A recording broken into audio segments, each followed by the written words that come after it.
ওই যে মুরব্বী হুজুরের কথা হলে যে আপনাকে অনেকে জামাই যে ঘুমাইলে নাক ডাকে, এটা বাপের ভাই যে কইন না। স্ক্রিন উপরে ভিডিও দিয়েছি, ভিডিওটা দেখেন, ভালো লাগলে কিন্তু অবশ্যই শেয়ার করে যাবেন।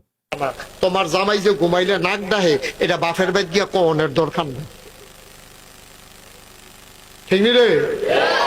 স্বামীটা তো আমার। আম্মা, স্বামীটা তোমার গো, ইজ্জত তোমার। তুমি যে বড়বড়াইয়া হোর বাড়ির কথা সব বাহের বাইট কইয়া দিছ, অহন তোমার জামাইরে দেখলে ফলাফেলে টিটকারি মারে, মস্কারা করে। তোমার মা তোমার জামাইরে জামাই মনে করে না, মুলার দ্বারা দিয়ে হুটকি দিয়া রান্দা খাওয়ায়। এইটা নষ্ট করছো তুমি, বউয়ে বউয়ে বউ। ঠিক কিনা কম গিয়া সেরা সব জামাইর বাড়ির যত দোষ আছে সব গিয়া তাই বাহের বাইত গিয়া মার কাছে, শাশির কাছে, যত মানুষ আছে, ছোট ভাইয়ের কাছে, ছোট বোনের কাছে কইয়া অক্ষর গজব করে দিছে।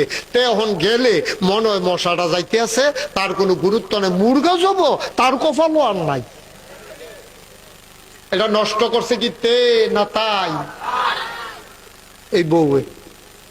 আম্মা, তোমার জামাইরে যে তোমার বাহের বাড়ির তার ইজ্জত দেয় না, তোমার শরম করে না?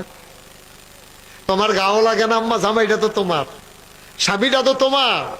তুমি তার লজ্জাকে ভেঙে দিয়েছো, তুমি লজ্জাকে ঢেকে রাখতে পারো নাই। আল্লাহ বলছে তুমি তার লজ্জা ঢেকে রাখবে, এটা তোমার দায়িত্ব। ঠিক কিনা কও?